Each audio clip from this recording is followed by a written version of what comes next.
I can't stay late tonight. I have a date. She said it without looking up.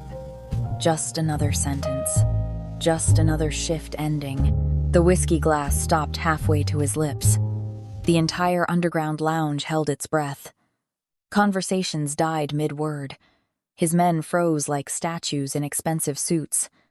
Because Gang Ji, the Korean Mafia boss who owned half of Seoul through blood and silence, had just lost control of his face for the first time in a decade. The woman standing before him, Kayleigh Pope, tall and elegant in her black blouse and white apron, had no idea she'd just detonated a bomb with 6 casual words. She was just a waitress, dark-skinned, graceful, with her hair pulled into a sleek bun and eyes that never asked for anything. She moved through this den of criminals every night like a ghost untouchable, safe because she didn't matter, except she did matter. And he'd been lying to himself about it for months. His knuckles turned white around the glass, his jaw locked. Somewhere in the shadows, one of his lieutenants took a step back, because the most dangerous man in Seoul was unraveling over a woman who thought she was nobody. Subscribe to see how this unfolds and comment where you're watching from. I will love to say hello to you just to know how far our story is going. Kayleigh Pope had learned to move like water through fire. Every night, at exactly 9 p.m., she descended the narrow staircase behind the seafood restaurant on Gangnam's quietest street. Down, down, down past the kitchen steam and the smell of grilled mackerel, past the storage room where they kept the expensive bottles, past the point where normal people were allowed to go. The red door at the bottom had no handle on the outside. She knocked 3 times. Waited. The door opened from within, and she entered hell wearing a pressed black blouse and a crisp white apron. The lounge stretched before her like the inside of a jewel box, all crimson leather, dark wood, and golden light that pooled in corners like spilled honey. Jazz played low enough to feel in your chest, but not loud enough to cover the sound of a gun being cocked. The air smelled like imported cigars, aged whiskey, and something metallic she'd learned not to think about. Men in suits worth more than her yearly rent sat in booths that cost lives to secure. They spoke in low voices about shipments and territories and people who'd made mistakes. They never raised their voices. They never had to. Kayleigh had been working here for 8 months. She knew which man controlled the drug routes through Incheon. She knew which one had a wife and 3 girlfriends. She knew which one still had blood under his fingernails from Tuesday. And she knew that the man in the corner booth, the one who sat alone, who arrived at 10 p.m. every Thursday and Saturday, who drank Macallan 25 with 2 ice cubes and never ordered food, was the reason everyone else was allowed to breathe. Gang Ji. She'd heard the stories before she'd ever seen his face. The Silence King, they called him. The man who'd united 3 warring organizations by killing every leader in the same night. The man who owned politicians, judges, and half the luxury real estate in Seoul. The man who could disappear you so thoroughly that even your memory would feel dangerous to speak aloud. When she finally met him, she'd expected a monster. Instead, she found a man who looked like he'd been carved from marble and dressed by someone who understood that true power never needed to announce itself. He was beautiful in the way sharp things are beautiful, dangerous in the way stillness is dangerous. And he tracked her the way a wolf tracks movement in the distance, patient, focused, waiting. Their first interaction had been simple. Macallan 25. 2 cubes. She'd written it down even though she'd already memorized it. Right away. Look at me. She'd lifted her eyes. Met his. Dark, unreadable, burning with something she couldn't name. What's your name? Kayleigh. American? Yes. Why are you here? Working. Why are you in Seoul? That's not really your business, is it? The air had frozen. His men had tensed. Somewhere, someone's hand had moved toward a weapon. Gang Ji had smiled. Barely. Just a microscopic curve at the corner of his mouth. No, he'd said softly. I suppose it isn't. She'd brought him his whiskey. He'd never asked again. But he watched. Every shift. Every movement, every breath. She felt his attention on her when she crossed the room, felt it when she served other tables, felt it like weight, like heat, like a question she wasn't ready to answer, and she never looked back. Because Kayleigh had learned a long time ago that the only way to survive powerful men was to become background noise. Useful, professional, forgettable. She poured drinks, cleared plates, moved through the smoke and the violence like a ghost in an apron. She saved every dollar, every one, every tip folded into her pocket like a prayer. She had a plan. 6 more months, maybe 8. Then she'd have enough to disappear properly, to buy a new name, a new passport, a new life somewhere these men would never think to look, somewhere safe. She just had to stay unnoticed until then. The problem was that Gangji had never been good at ignoring the things he wanted. He told himself she was nothing. A waitress, a transaction, a woman who brought him whiskey and took away empty glasses. He told himself he didn't notice the way she moved, economical, graceful, like every gesture had been calculated for maximum efficiency and minimum risk. He told himself he didn't care about the fact that she never smiled at anyone, never laughed, never showed fear even when the man at table 6 put his hand on her wrist and squeezed hard enough to bruise. He told himself he definitely didn't care when he'd quietly arranged for that man to lose 3 fingers the following Tuesday. Gangji had built an empire on control, on silence, on the ability to lock every emotion behind walls so thick that nothing leaked through. But something about Kayleigh Pope made those walls crack. Maybe it was the way she looked at him, not with fear or awe or ambition, but with cool assessment, like she was trying to figure out whether he was more dangerous than the alternative. Maybe it was the way she never asked for anything, never flirted, never tried to leverage proximity to power into protection or money or status. She just worked. And every Thursday and Saturday at 10 p.m., she brought him whiskey with 2 ice cubes and then disappeared back into the shadows. He thought about her when he shouldn't. During meetings, during negotiations, during the moments when he was supposed to be deciding whether someone lived or died, his second in command, Min Jun, had noticed. "You've been distracted." "I'm never distracted. You've been staring at the waitress for 3 minutes. The Busan delegation is waiting." Gangji had looked away from Kayleigh then. Back to business, back to violence. But his mind had stayed with her. He'd started arriving earlier, staying later, ordering drinks he didn't want just to be near her. He told himself it was fascination, curiosity, the same interest he might have in a painting or a rare book. He told himself it wasn't obsession. He was lying. The truth came to him at 3 a.m. on a Wednesday, lying awake in his penthouse, staring at the ceiling, and thinking about the way her hand had trembled just slightly, just once when she'd set down his glass. He wanted her.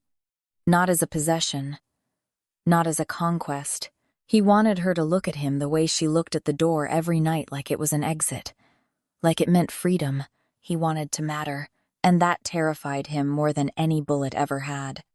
So he did what any reasonable crime lord would do with an inconvenient feeling. He buried it. Except Kayleigh was done being buried.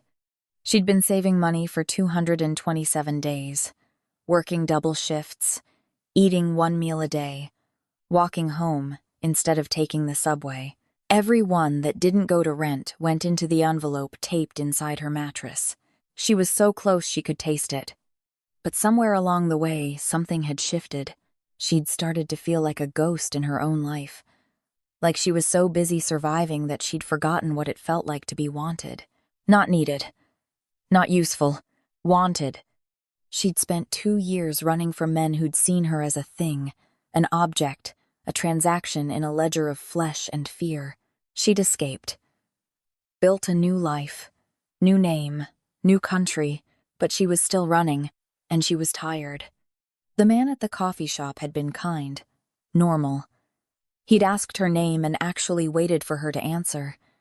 He'd offered her a pastry and didn't expect anything in return. His name was David. He was a teacher, English literature, originally from Canada. When he'd asked her to dinner, She'd felt something she hadn't felt in years. Chosen. Not because she was useful. Not because she was convenient. Because he looked at her and saw a person worth knowing. She'd almost said no. Almost. But then she'd thought about Gangji. About the way he observed her like she was something to be studied, analyzed, controlled. She'd thought about the fact that she'd been hiding for so long she wasn't sure she remembered how to be seen. And she'd said yes. The date was Friday, 8 p.m. She told herself it didn't matter, that it was just dinner, that nothing would come of it. But when she walked into the lounge that night, when she descended those stairs into the red dark, she felt something sharp and reckless move through her chest. She wanted to be seen. Just once. Even if it was dangerous. Gangji was already in his booth when she arrived. Earlier than usual. His suit was charcoal tonight, his shirt unbuttoned at the collar. He looked like sin dressed in expensive fabric. She approached. Notepad ready. Macallan 25? Yes. 2 cubes? Yes. She turned to go. Kayleigh. She stopped. Turned back. His eyes were on her. Dark. Burning. Are you well? She blinked. He'd never asked her that before. I'm fine. You seem different tonight. I'm the same as always. No, he said softly. You're not. Something in his voice made her pulse spike, made her want to run and stay at the same time. This was the moment. The crack in her armor. She could stay safe. Stay hidden. Or she could matter. I can't stay late tonight, she said. Casual, light, like it was nothing. I have a date. The entire world stopped. Gangji's face didn't change. But something behind his eyes detonated. The glass in his hand didn't shatter. But his knuckles went white around it. The conversations around them died. Every man in the room felt the shift in atmospheric pressure. Kayleigh stood there, notepad in hand, and realized she'd just made a terrible mistake. Or the best decision of her life. She wasn't sure which yet. A date. Gangji repeated. His voice was soft, deadly. Yes. With whom? It wasn't a question. Someone I met. I asked with whom. Kayleigh felt her spine straighten. Felt something old and angry and tired of being afraid rise up in her chest. Someone who asked. The air turned to ice. Minjun appeared at Gangji's shoulder, tense. Ready, but Gangji raised one hand. Barely. Just a finger. Everyone froze. He was still looking at Kayleigh. Only at Kayleigh. Enjoy your evening, he said, and smiled. It was the most terrifying thing she'd ever seen. Kayleigh delivered the whiskey with steady hands, worked her shift, watched as Gangji sat in his booth, barely moving, barely breathing. She left at 11 p.m. She didn't see the text he sent. She didn't hear the phone calls he made. She didn't know that by midnight, every person who worked in the lounge had been questioned. Gently, thoroughly. Who was she meeting? Where? When? How they'd met. The bartender knew about the coffee shop. He'd seen them talking through the window one morning. By 1 a.m., Gangji had a name, a face, an address. David Chen, 32.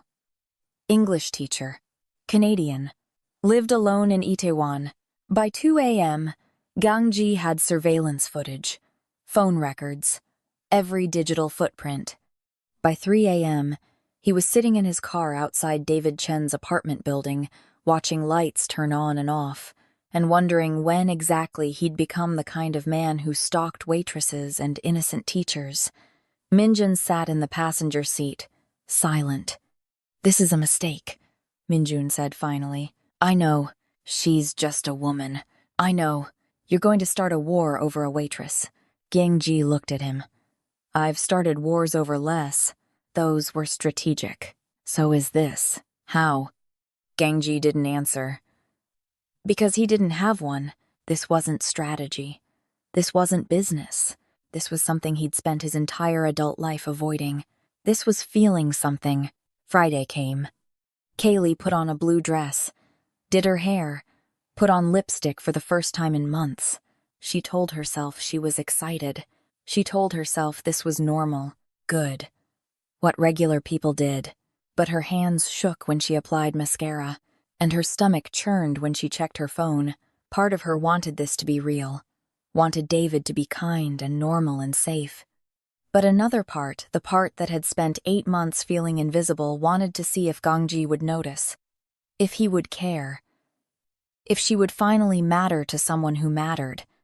She hated herself for it, for using David as a test, for wanting the monster's attention more than the good man's affection.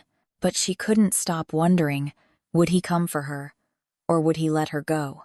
David had texted, "Still on for tonight?" She'd replied, "Yes." 8 p.m. He'd sent back a smiley face. She'd stared at it for 5 minutes. At 7:30, she left her apartment. At 7:45, she arrived at the restaurant. Small, Italian, string lights outside. At 7:55, she checked her reflection in the window. At 8, she walked inside. The hostess smiled. "Reservation?" "Yes, under David Chen." "Oh." The hostess's smile flickered. "I'm sorry. He called to cancel about 20 minutes ago." Kayleigh stood very still. "Cancel?" "Yes. Family emergency," he said. "He apologizes." Something cold slid down Kayleigh's spine. Did he say anything else? "No. Just that he was very sorry." Kayleigh pulled out her phone, called David. It rang, and rang, and rang. Voicemail. She called again. Nothing. She felt it then, the truth settling into her bones like frost. Gangji. She turned and walked out of the restaurant. She didn't go home. She went back to the lounge, down the stairs, past the kitchen, past the storage room. 3 knocks. The door opened. The lounge looked exactly as she'd left it. Nothing had changed except everything. And in the corner booth, alone as always, sat Gangji. He looked up when she entered. Their eyes met, and she knew. She crossed the floor. Heads turned. Conversations paused. She stopped at his table. "Where is he?" Gangji took a sip of whiskey. "I don't know what you mean." "Yes, you do. Sit down, Kayleigh." "Where is he?" Gangji set down his glass, looked at her with those dark, burning eyes. "Safe," he said quietly. "For now." The room held its breath. Kayleigh's hands curled into fists. "You had no right." "I have every right. He's innocent. No one is innocent." "What do you want from me?" Gangji stood, slowly, until they were face to face, until she could see the tension in his jaw, the violence barely restrained in every line of his body. "I want you to understand something," he said softly. "You are not invisible. You have never been invisible, and you will never go on a date with another man as long as I'm breathing." Kayleigh stared at him, and then she did something she'd never done before. She laughed. "You're insane." "Yes, you think you own me." "No." His voice dropped. "I think I'm obsessed with you. There's a difference. Let him go." "No." "Then I walk out of this lounge and you never see me again." Silence. His men shifted. Tense. Ready. Gangji looked at her for a long moment. Then he pulled out his phone. Typed something. Put it away. "Not yet." Kayleigh exhaled sharply. "What do you mean, not yet?" "You'll come with me first. We'll talk. Really talk. No more games. Then I'll let him go." "And me?" "You'll come with me. We'll talk. Really talk. No more games. And if I refuse, then you walk out that door and I spend the rest of my life wondering what I could have said differently." She studied his face. Saw the truth there. The obsession. The desperation. The humanity beneath the violence. "One conversation," she said. "One conversation." She nodded, and followed the devil into the dark. Gangji's car was black, soundless, and smelled like leather and something darker, gun oil, maybe, or the metallic tang of fear that clung to powerful men like cologne. Kayleigh sat in the back seat, spine straight, hands folded in her lap. She'd learned a long time ago not to show weakness, not to fidget. not to let them see you break. Minjun drove. Gangji sat beside her, close enough that she could feel the heat of him, far enough that he wasn't touching her, respecting a boundary he'd already violated in every other way. They drove in silence. Through Gangnam's glittering streets, past the towers of glass and steel where clean money lived, and into the industrial district where the city's true business happened. The warehouse sat squat and dark against the night sky, surrounded by chain-link fence and shipping containers stacked like building blocks. Sodium lights cast everything in sickly orange. The car stopped. "Come," Gangji said. It wasn't a request, but it wasn't quite a command either. Kayleigh got out. The warehouse door was already open. Light spilled out. Inside, she could see men, 6 of them, armed, standing at attention like soldiers. And in the center of the empty concrete space, tied to a chair but otherwise unharmed, sat David Chen. So he'd lied, or changed his mind. The promise had been a manipulation, a way to get her to comply. Kayleigh's breath caught. "Oh God!" She moved forward. Gangji's hand caught her arm, not hard, just firm. "Wait, let me go. Listen first.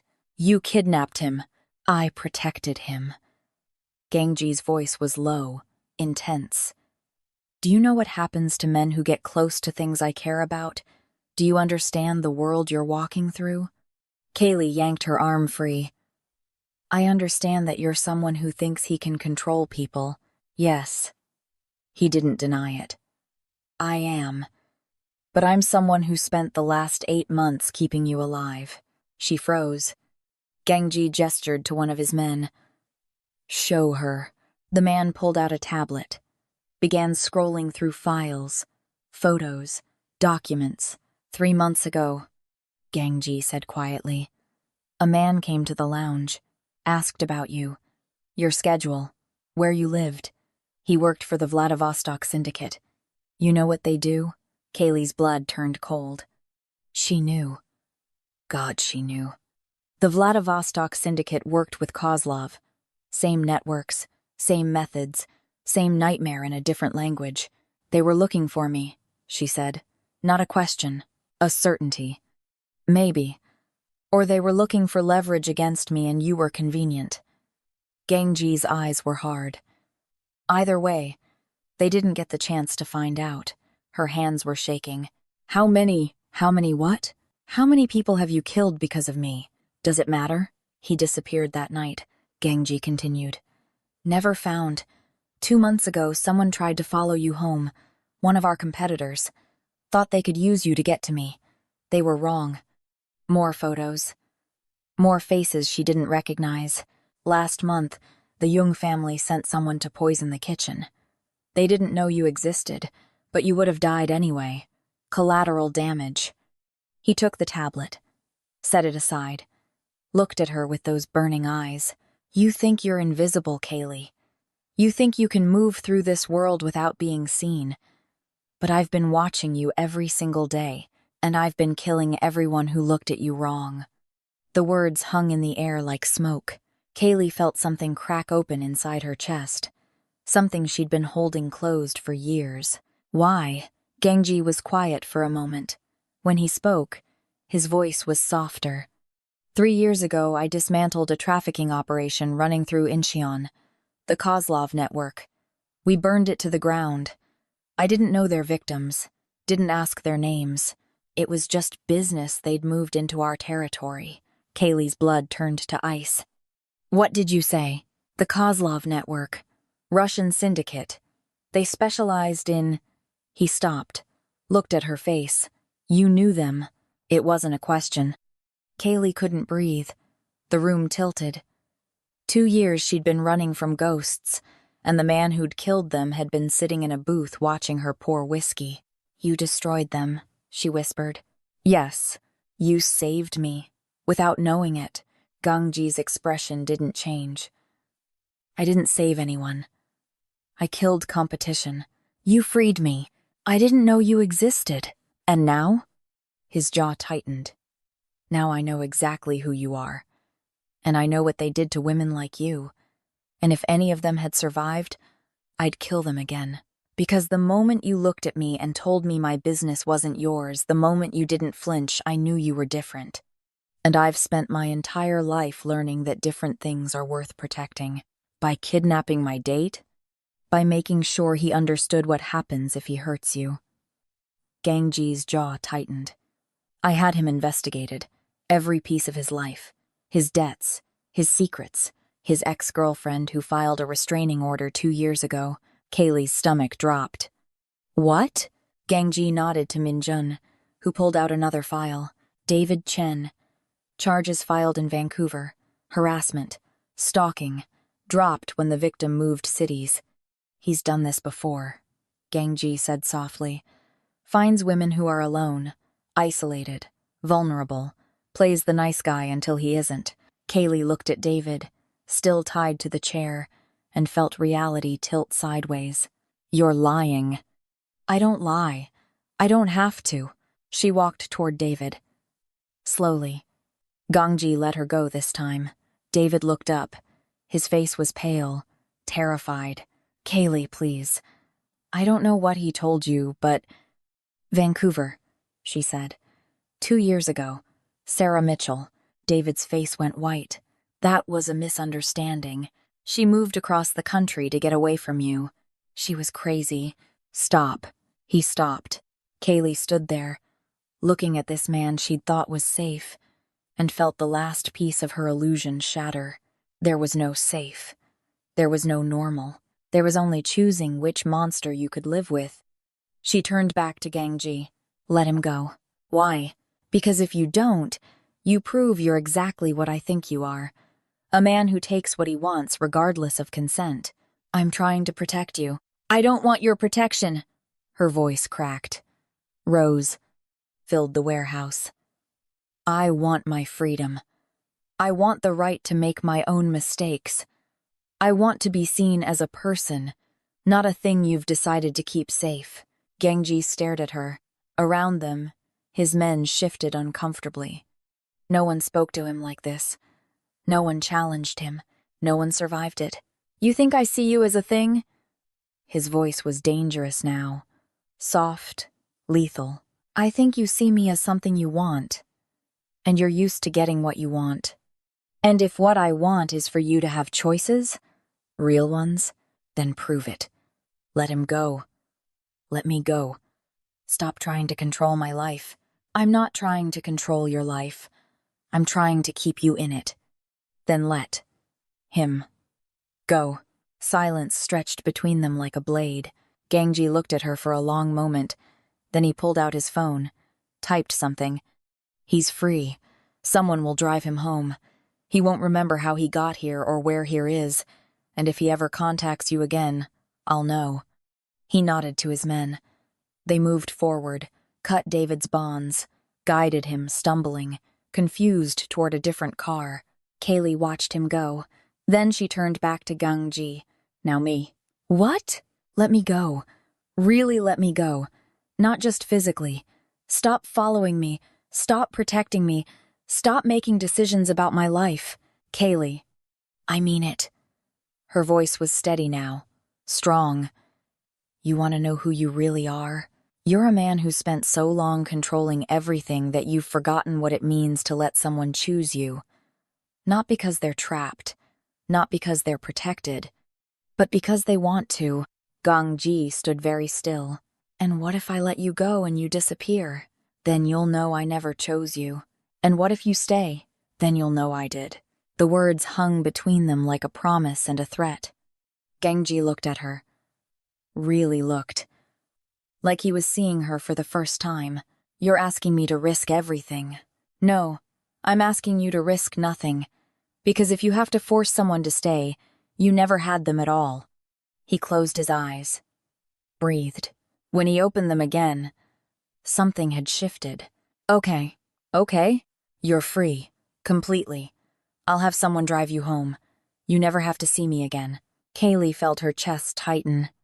This was what she wanted, wasn't it? What about you? She asked. What about me? What will you do? Gangji smiled. Sad, broken, beautiful. I'll do what I should have done months ago. I'll become someone worth choosing. The next morning, Seoul woke to chaos. 3 major crime families received anonymous tips. Bank accounts frozen, properties seized, entire networks of illegal operation exposed to authorities who'd been paid to look the other way. By noon, Gangji's organization had fractured. Key players arrested. Others disappeared. Money routed to legitimate businesses and shell corporations that would take years to untangle. By evening, the underground lounge was empty. Dark. Closed.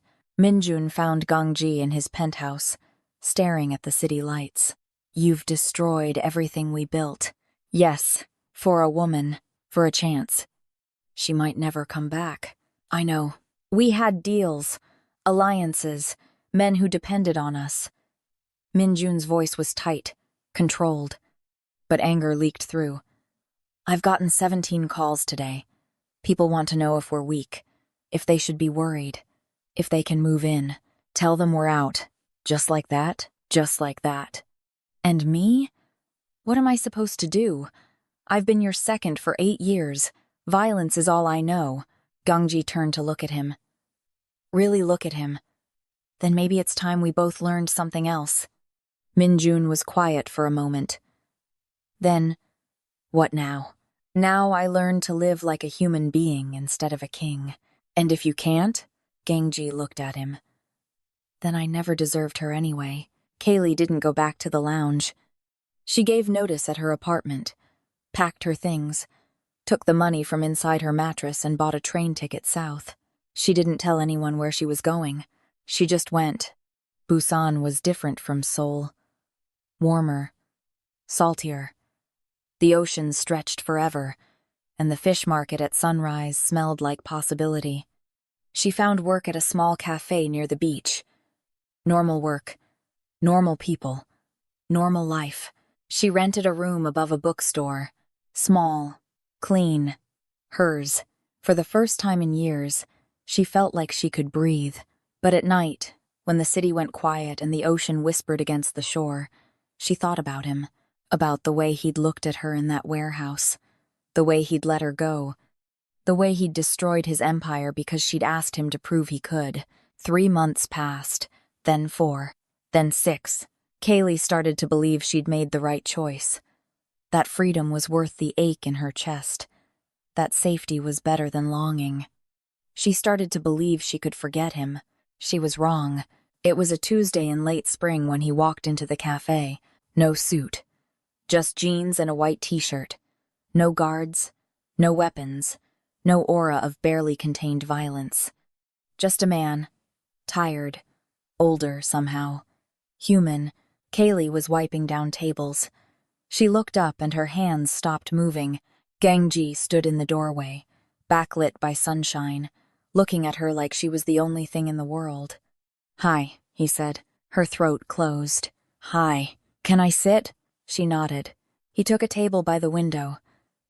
She brought him water. Her hands were shaking. "What are you doing here?" she asked. "I wanted coffee." "There are coffee shops in Seoul. Not with you in them."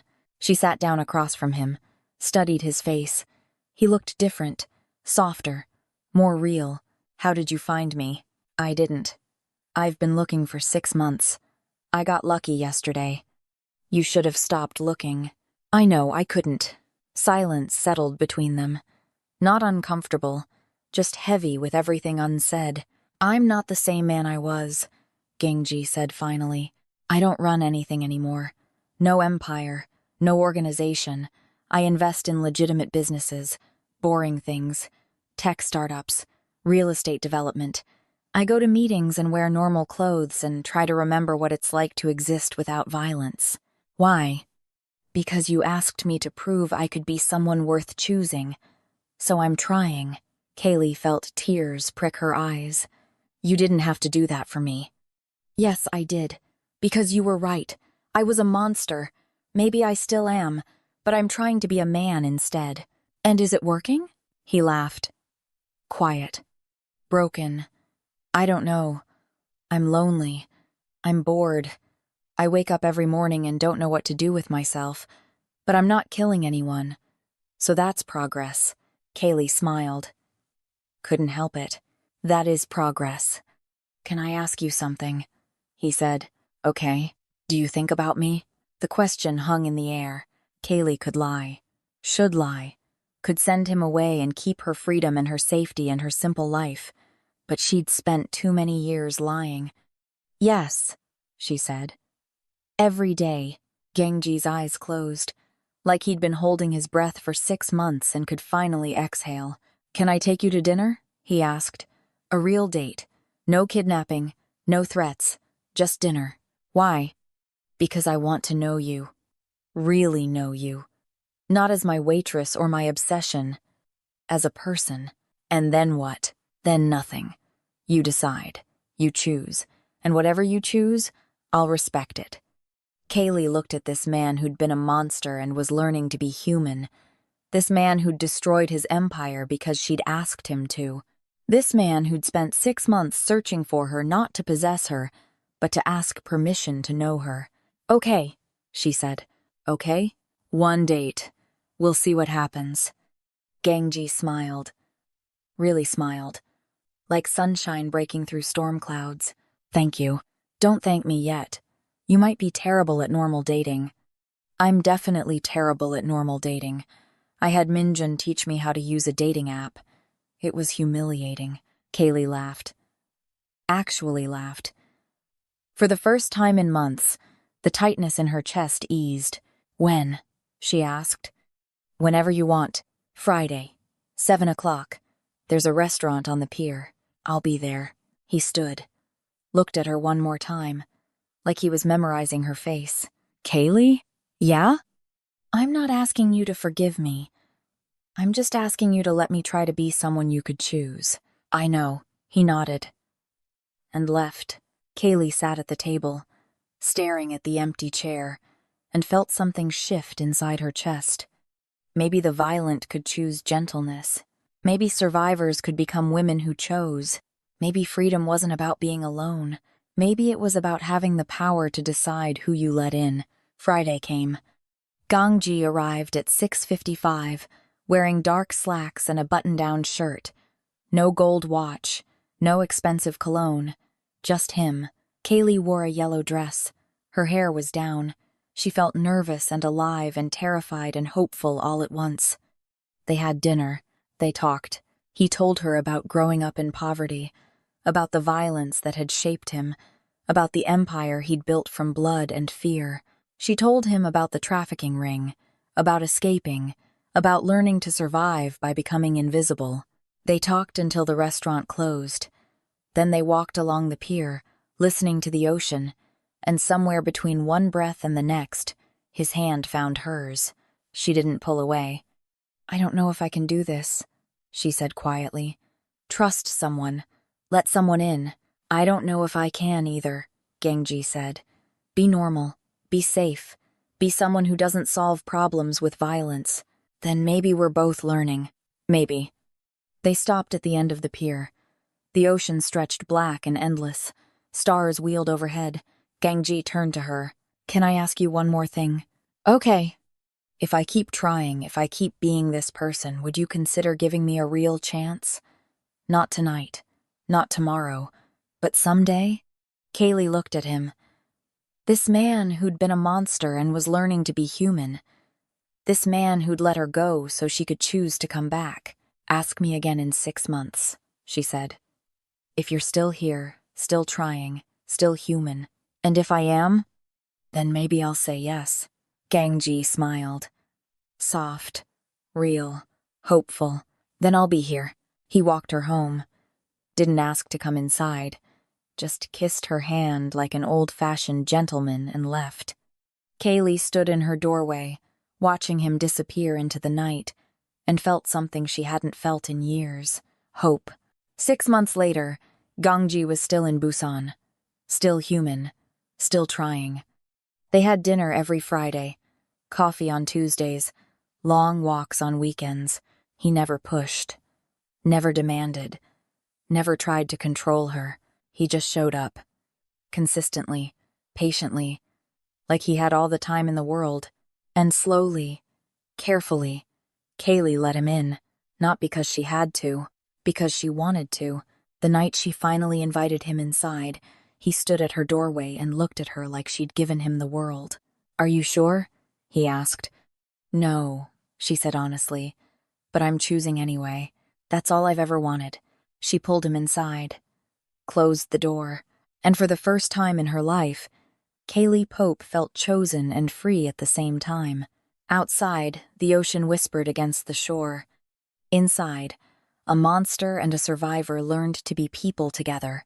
And somewhere in Seoul, in an empty underground lounge, the lights stayed dark, because some empires are worth destroying, and some people are worth becoming human for. Can Gangji tell the difference between survival and surrender in Kayleigh's eyes? And what dark truth connects a waitress running from her past to the Mafia boss who unknowingly destroyed the men who hunted her? Smash that subscribe button and turn on notifications, because you do not want to miss what happens next. This story is about to get even more twisted. Drop a comment, do you think a monster can truly become a man worth choosing?